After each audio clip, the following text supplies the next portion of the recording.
Okay, usapang selos tayo ngayon.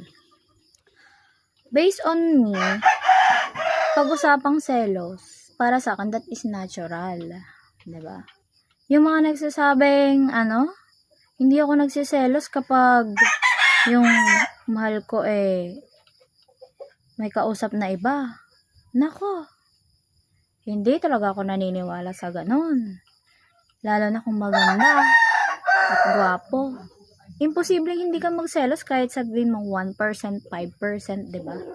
That is natural kasi kaya nga tayo binigyan ng puso para makaramdam, diba?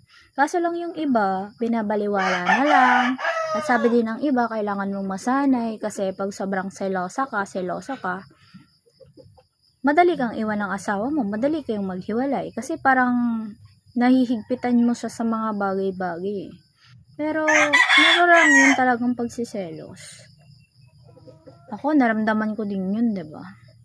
Ikaw, naramdaman mo din, diba? I think. Pero, okay lang. Kahit sabihan ka ng selosa, ganun. Wala, nararamdaman mo talaga yun Alangan namang lunukin malaang, diba? Para sa akin. Ayokong lunukin.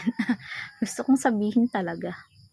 Pero sabi nila, pag nagkaasawa ka na daw, parang nasasanay ka na.